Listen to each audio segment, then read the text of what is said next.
ஆகுனதுக்கு அப்புறம் அவங்க என்ன பண்ணுவாங்க, எந்த மார்க்கத்தை அல்லாஹ் விரும்பினானோ அந்த மார்க்கத்தை வலுவான அடிப்படைகள் மீது நிலைநாட்டுவான். அப்படி அந்த வர்ற கூட்டம் தீனை வந்து நிலைநாட்டும். தீன் என்னன்னே தெரியாத ஒரு கூட்டம் என்னத்தை நிலைநாட்டும்? ஒரு முஸ்லிம் ரவுடி கும்பல் ஒரு பார்லிமெண்ட்டை கேப்சர் பண்ணிடும். அந்த கும்பல் விரும்பினதெல்லாம் செய்யும். அது பேர் என்ன? ஃபசாது. அது பேர் வந்து சீர்திருத்தம் கிடையாது, ஃபசாது. அதுக்கப்புறம் தான் அல்லாஹ் சொல்றான், இது வந்து அதுக்கப்புறம் அவங்க அச்ச நிலை அமைதி நிலையை மாற்றி தருவான். அவர்கள் எனக்கே அடிபணிவார்கள், என்னுடன் எதையும் இணை வைக்காமல் இருப்பார்கள் அப்படின்னு சொல்லிட்டு அல்லாஹ் சொல்லுவான். இது வந்து 24:55 இது எல்லாமே பார்த்தீங்கன்னா இந்த ஸ்டேஜ். இப்போ இதில் வந்து இன்னொரு குரல் சமீபத்தில் பார்த்தீங்கன்னா இந்நேரம் பழனி பாபா மாதிரியான தலைவர்கள் இருக்கணும்.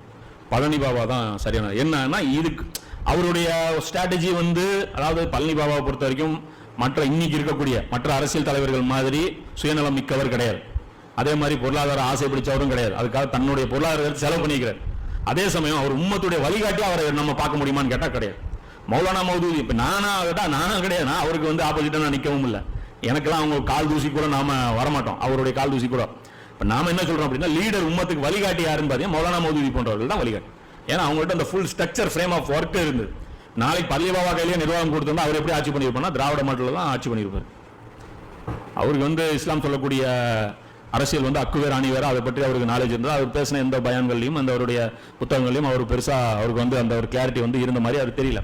அதே மாதிரி பார்த்தீங்கன்னா அவர் வந்து உணர்ச்சி வசப்பட்டு மக்களை வந்து அந்த மாதிரியான ஒரு இதில் தான் அவரும் வழி நடத்தி கூட்டு போயிருந்தாரு. இன்னும் சொல்ல போனால் இந்த 90களில் அந்த நடந்த இது எல்லாமே பார்த்தீங்கன்னா எல்லாருமே பழனி பாபாவிலேருந்து இன்ஸ்பிரேஷன் ஆகி தான் நிறைய பேர் எல்லாமே அந்த தலைவர்கள் தவறாக வழி நடத்துனது கூட என்ன காரணம், பழனி பாபாவுக்கு கூட்டம் சேருது, நாங்கள் கூட்டம் சேர்த்தணும் அப்படிங்கிற போய் தான் அவங்க பண்ணுறாங்க. அப்போ இன்னைக்கு மறுபடியும் ராங் டைரக்ஷன்லேயே உமத்து சிந்திக்க போகுது. பழனி பாபா இருந்தது, பழனி பாபா ஸ்ட்ராட்டஜி ஃபாலோ பண்ணால் மறுபடியும் இந்த உமத்து ஃபெயிலியர் தான் ஆகும். அப்போ நமக்கு தேவை இன்னைக்கு யாருன்னா பழனி பாபா போன்றவர்கள் கிடையாது, மௌலானா மௌதூதி போன்றவர்கள். இவங்களுடைய சிலபஸ் தான் இன்னைக்கு வந்து மக்கள் மத்தியில் பரப்பணும். இதைத்தான் வந்து நம்ம ட்ரைனிங் கொடுக்கணும். இன்னைக்கு அரசாங்கமும் எடுத்து நொந்து போய் உட்காந்துட்டு இருக்கிறது என்ன, இந்த பழனி பாபா ஃபாலோவர்னு சொல்லிக்கிட்டு என்ன, பழனி பாபா பாடுபட்ட அளவு கூட முக்லீஸ் கிடையாது. அவங்க வந்து அதை கட்ட பஞ்சாயத்துக்கு பயன்படுத்துறாங்க. பழனி பாபாவுடைய அந்த நேம் அது எல்லாமே அந்த மாதிரி பண்ணக்கூடிய ஆட்களும் இருக்காங்க. ஸோ அந்த அடிப்படையில் பொறுத்த வரைக்கும் அப்படி இருக்கும். இப்போ மௌலானா மௌதூதி சில அட்வைஸ் வந்து சொன்னாங்க 1947. அது கொஞ்சம் அப்படியே பார்த்தோம்னா இன்ஷால்லா அது நமக்கு இந்த காலகட்டத்தில் நம்ம எப்படி செயல்படணும் அப்படிங்கிறது அது சொல்றாங்க. அந்த சென்னை பேருடைய இந்த புக்கில் அவர் சொல்றாரு, தங்களுக்கு எதிராக நடக்கும் பிரச்சனைகளை தீர்க்க அரசியல் அரங்கில் வழிகாட்டும் தலைவர்களை தான் மக்கள் தேடுவார்கள், முஸ்லிம்கள் தேடுவார்கள். அது அதைவிட பெரிய பாதிப்பை அவர்களுக்கு ஏற்படுத்தும். இதை அனுபவ ரீதியாக அவர்கள் உணர்ந்து கொள்வார்கள். மௌலானா மௌதூதி சொல்றாங்க, கலவரம்லாம் நடக்குது, இது எப்படி சால்வ் பண்ணணும்னு சொல்லிட்டு முஸ்லிம்கள் தடுமாறுறாங்க. எங்க போய் நிப்பாங்கன்னா முஸ்லிம் அரசியல் தலைவர்கள்ட்ட போய் இவங்க போய் நிப்பாங்க. அவன் மிஸ்கைட் பண்ணி உங்களை கூட்டு போவான், அது இன்னும் இவங்களுக்கு பாதிப்பை ஏற்படுத்தும் அப்படின்னு சொல்லிட்டு அவர் சொல்றாரு. இது அவங்க அனுபவ ரீதியாக உணர்ந்துக்குவாங்க. நாளைக்கு பார்த்தோம்னா இப்போ நீங்க நினைச்சீங்க முஸ்லிம்கள் எந்த அளவுக்கு இந்த 10-15 மோடியுடைய 2014 எண்டிலிருந்து 21 எடுத்துங்க, முஸ்லிம்கள் மீதான அடக்குமுறை அதிகமாக இருக்கா கம்மியா இருக்கு? அப்போ உங்க ஸ்ட்ராட்டஜி ஒர்க் அவுட் ஆகலைன்னு தான் அர்த்தம். ரிவர்ஸ்ல தானே போயிருக்கிறோம். அப்போ இனிமே மட்டும் மேலே போவோம், இப்படியே தான் போவோம். அப்போ அதுதான் சொல்றாரு, பெரும்பான்மை இனவாதம் இருக்கும் நாட்டில் சிறுபான்மையினர் எதிர்த்து போரிட்டால் அவர்கள் எல்லா புறமும் இருந்து அடக்கப்படுவார்கள். இந்த மைண்ட் செட் இருக்கக்கூடிய ஒரு நாட்டில் சிறுபான்மை போராடிச்சுன்னா எஷ்டா அடி விழுவோம், ஒடுக்கப்படுவாங்க. இன்னும் நல்ல இவனை சரியா விடல, இன்னும் நல்லா ஸ்க்ரூ டைப் இவ்வளோ பண்ணி நீ போராடுறியா, அப்போ இன்னும் உன்னை நல்லா கவனிக்கணும் அப்படின்னு தான் நினைப்பாங்க அப்படின்னு சொல்லிட்டு அவர் சொல்றாரு. கரெக்டான ஒரு இது. அதே மாதிரி சொல்றாங்க, இஸ்லாத்திற்காக பாடுபடுவதை விட்டுவிட்டு தங்களுக்கு நலன்களுக்காகவும் உரிமைகளுக்காகவும் பாடுபடுவது அடிப்படையிலேயே தவறான செயலாகும். நம்ம பாடுபட வேண்டியது இஸ்லாத்துக்கு, அதை விட்டுட்டு முஸ்லிம்களுடைய உடைமைகளுக்காகவும் முஸ்லிம்களுடைய நலன்களுக்காகவும் அவங்க வந்து வேலை வாய்ப்புல ஒதுக்கப்படுறாங்க, அவங்க வந்து கல்வியில வந்து ஒதுக்கப்படுறாங்க. இதுக்காக பாடுபடுவது முற்றிலும் தவறான செயலாகும். இது முட்டாள்தனமான தற்கொலைக்கு சமுதாயத்தை தள்ளுவதாகும். சமுதாயத்தை அழிச்சு நாசம் பண்றதுக்கு கொண்டு போய் இந்த உம்மத்து இந்த இடஒதுக்கீடு மாநாடு நடத்துறாங்க. உரிமைக்காக நாங்கள் தான் குரல் கொடுத்தோம். இந்த உரிமை கேட்டாலாம் ஒண்ணும் கிடையாது. நாம் உரிமைகளை கேட்டு போராடுவது பெரும்பான்மை சமூகத்திற்கு மேலும் எரிச்சலையே கொடுக்கும். நாம் 2ஆம் தர மக்களாக கேட்டு வாங்கி நடந்து கொள்ள அவர் சொல்றாரு. நம்மளை நாமளே டீகிரேட் பண்ணிக்கணும். நம்ம என்ன சொல்லணும், இப்போ இந்துத்துவா வந்து அவன் வாதம் வைக்கிறான்ல, என்ன வைக்கிறான், விலைவாசி கூடிருச்சு. காரணம் என்ன? காரணம் என்னன்னா முஸ்லீம்லாம் அவங்க பதவியெல்லாம் வாங்கிட்டான், குடுக்கல ஒண்ணு. அவன் போய் பேசுவானே, அவன் அபூஜஹில் மாதிரியா நேர்மை, அபூஜஹிலை விட கேடு கட்டவங்க இவங்க. அபூஜஹில் கூட வந்து உண்மையா பேசுவான், இவர் எனக்கு பிடிக்கல அப்படின்னு தான் பேசுவான், புரியுதா? இவன் போய் பேசுவாங்க.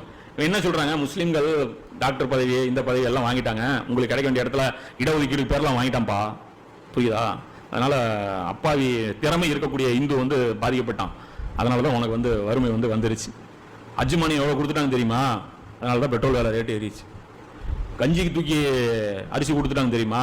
அதனால அரிசி ரேட்டு ரேஷன் கடையில் ஏறிச்சு. அரசாங்கத்து மேல சும்மா போட்டுட்டே இருக்காங்க. சிறுபான்மையை வந்து ஓட் பேங்க்னு சொல்லி நம்ம மேல என்ன பண்றாங்க? அரசாங்கத்து மேல நிதி சுமையை ஏற்றிக்கிட்டே இருக்காங்க. அந்த நிதி சுமை எங்களால தாங்க முடியலையா? அதனாலதான் நீங்க எல்லாம் கஷ்டப்படுறீங்க. இப்ப நீங்க நம்ம புரியுது இல்லையா? இப்படிதான் சொல்றாங்க. நீங்க போய் RSS உடைய அந்த சோசியல் மீடியா பிளாட்ஃபார்ம்லாம் பாருங்க. நிறைய நானும் பாக்குறேன். RSS உடைய அந்த ஸ்பீச்சஸ் எல்லாம் கேட்கிறேன். அவங்க இதைத்தான் பேசுறாங்க. அவங்களுக்கு மனசாட்சி கிடையாது. அவங்க தெரியாமலாம் பேசல. வெறும் தெரியும், இதுதான் தெரியும். ரங்கராஜ் பாண்டேக்கு தெரியாதா? மாரிதாஸ் தெரியாதா? அது தெரியும். அதான் அவங்க சொல்றாங்க. அவங்க பிணங்கள் அவங்கலாம். அவங்களுக்கு என்ன அவங்களுக்கு எல்லாம் நல்லா தெரியும். மனசாட்சியெல்லாம் சுத்தமா கிடையாது. அவங்க அப்படிதான் பேசுவாங்க. அவங்களுக்கு இது தீனி அமையும். அவன் வந்து பாப்பா ரோட்ல ஒரு காமன் இருந்து நடந்து போவான். போராட்டம் நடந்துட்டு இருக்கும். என்ன பர்சன்டேஜே இல்லைன்னு நீங்க போராடிட்டு இருப்பீங்க. அவன் பாப்பான் இப்படிதான் கேட்டு எங்களுக்கு எல்லாம் வாங்கிக்கிறாங்களாட்டு இருக்கு. கொடுக்கவும் மாட்டாங்க. இப்படிதான் போயிருச்சாட்டு இருக்கு நம்மளோட இடஒதுக்கீடு எல்லாமே. அதுதான் அவன் சொல்றேன். இதனால வந்து கடைசியா சொல்றாரு மௌலானா மௌதூதி, இப்படிலாம் கேட்டு வாங்காதீங்க. அதுக்கு நீங்க டவுன் கிரேட் பண்ணீங்க. அது குகை வாழ்க்கை போய்க்கணும். எனக்கு அரசாங்க பதவி வேண்டாம், எனக்கு MLA சீட்டு வேண்டாம், இந்த இந்து மக்களை நீ நல்லா வச்சுக்கோன்னு சொல்லுங்க, மாட்டிக்கும். நான் தான் சொல்லுவேன். என்கிட்ட யாராவது பேசுவாங்க, நான் பிஜேபி கவர்மெண்ட் நல்லா இல்லைன்னு பேச மாட்டேன். என்ன சொல்லுவேன்? பண்ணட்டுங்க. அதாவது இந்துக்களுக்காக, இந்து மக்களுக்காக ஒரு கவர்மெண்ட் வந்திருக்கு. இந்துக்களுக்கு பெட்ரோல் சலுகை விலையில் கொடுக்கணும்னு என்னோட ஆசை. நான் பேசுவேன். இந்துக்களுக்கு கரண்ட் பில் கம்மியா வரணும்னு எனக்கு ஆசைங்க. எங்களுக்கு ஒரு கார்டு கொடுத்துருங்க. ஆதார் கார்டு 2 டைப், ஒன்னு முஸ்லீம் கார்டு, ஒன்னு நான் முஸ்லீம் கார்டு. எங்களுக்கு எல்லாம் பெட்ரோல் 200 ரூபாய் வைங்க. ஆனா சார் நாங்க கட்டுறோம், இந்த அரசாங்கத்துக்கு நாங்க வரி கட்ட தயாரா இருக்கோம். ஆனா உங்களுக்கு 50 ரூபாய் கொடுத்தா நான் மனசார சந்தோஷப்படுவேன். நீங்க தான் கஷ்டப்படுறீங்க. உங்க நலனுக்காக தான் ஒரு அரசாங்கம் அமைஞ்சிருக்கு, கொடுக்கட்டும். உங்களுக்கு ஃப்ரீயா வீடு கொடுக்கட்டும், எங்களுக்கு வீடே வேண்டாம், நாங்க குடிசையில வாழ்ந்துக்கிறோம். உங்களுக்கு சுத்தமான தண்ணி கொடுக்கட்டும், எங்களுக்கு தண்ணியே வேண்டாம். இப்படி சொல்லுங்க பாருங்க, மாட்டிக்குவாங்க. ஏன்னா இவங்க அதிகமா யாருடைய காசு திருடுறாங்க? இந்து மக்களுடைய காசு. இப்ப நீங்க 100 லிட்டர் பெட்ரோல் விற்குது, 80 லிட்டர் அவங்க தான் வாங்குறாங்க. நான் ஒரு 20 லிட்டர், இன்னும் நம்ம வண்டி எவ்வளவு வச்சிருப்போம், இன்னும் கம்மி. நாம ஒரு 5 லிட்டர் தான் வாங்குவோம். நம்ம பாக்கெட்ல இருந்து போன காசு கம்மி, அவங்க பாக்கெட்ல இருந்து போன காசு தான் ஜாஸ்தி. இது அவங்களுக்கு எப்ப உணர முடியும்? அசல் அஜெண்டா அவங்க அப்போ என்னைக்கு உணர்றாங்களோ அன்னைக்கு தான் தெரியும். நமக்கு தேவையில்லைங்க. இந்த பள்ளி படிச்சாலும் வேலை கிடைக்க போறோம். என்னத்துக்கு படிச்சுட்டு படிச்சு உங்களுக்கு ஏன்னா கலெக்டர் ஜாப் கிடைக்கும். கலெக்டர் ஜாப் ஹராமன் இப்போ ஜாப் என்ன தேவையில்லை. ரயில்வே ஜாப் வேணாம். நீங்க இந்து மக்கள் நல்லபடியா காப்பாத்துங்க, அவங்கள நல்லா வச்சுங்க. அவங்க கண்ணில் கணக்கம் அவங்கள வந்து சிரமப்படுத்தாம பார்த்து. இது இப்படி டவுன் கிரேட் ஆகி பாருங்க. இவங்ககிட்ட சேர்ந்து அரசியலே இருக்காது. நம்ம உரிமைகளை கேட்கவே கூடாது. நம்ம அந்த மெயின் ஸ்ட்ரீம் பாலிடிக்ஸே பேசக்கூடாது. திமுக ஜெயிக்குமா, காங்கிரஸ் ஜெயிக்குமா, எனக்கு எதுக்குங்க? நான் முஸ்லீம் தொகுதி, எனக்கு எதுக்கு முஸ்லீம் தொகுதி? நான் பாட்டுக்கு சோறு நம்ம இருந்தா என்னை அடிக்காம எனக்கு சொன்ன விட்டுருங்க. நான் பாட்டு நான் பள்ளிவாசல கிடக்குறேங்க, எனக்கு வேலையே இல்லைங்க. அதுதான் சொல்றாரு. இந்தியாவில் உங்களுக்கு வேலையே கிடையாதுங்கிற. இந்தியாவில் நீங்க செய்ய வேண்டியது என்னன்னா, முஸ்லீமுக்கு நாலேஜ் கொடுங்க, குரானை கற்றுக் கொடுங்க. அவனுக்கு வந்து அவனுடைய பணி என்ன, அவனுடைய நோக்கம் என்ன, அவன் எதுக்காக படைக்கப்பட்டா அதை சொல்லுங்க. நல்ல உண்மை பேசக்கூடிய முஸ்லீம், தூய்மையாக நடந்து கொள்ளக்கூடிய முஸ்லீம், புரியுதா இல்லையா? அமானத்தை பேணக்கூடிய முஸ்லீம். முஸ்லீம்னா நல்ல கேரக்டரை மட்டும் பில்ட் பண்ணுங்க. துனியாவின் பக்கம் அவனை வழி நடத்தாதீங்க. சிரமங்களை சகிச்சுக்க. இது எல்லாமே செய்யணும். இது செஞ்சீங்கன்னா உங்களுக்கு வந்து அது வந்து ஒர்க் அவுட் ஆகும். அதுக்கு மாற்றமா இப்படி செஞ்சீங்கன்னா இதனால் அழைப்பு பணி செய்வதற்கு கூட உங்களுக்கு வாய்ப்பு கிடைக்காம போகும். ஏன்னா கடைசி அவன் என்ன பேசுவான்? உங்களுக்கு பேச்சுரிமை கொடுத்தால் மற்றும் ஒரு பாகிஸ்தானை இவர்கள் மறுபடியும் கேட்டு நிற்பார்கள் என்று பிரச்சாரம் செய்வான். அவர் அன்னி பேசுறாரு 1947. நம்ம 2020 நம்ம இதெல்லாம் வாங்கிட்டு கேட்டுட்டு இருக்கோம்.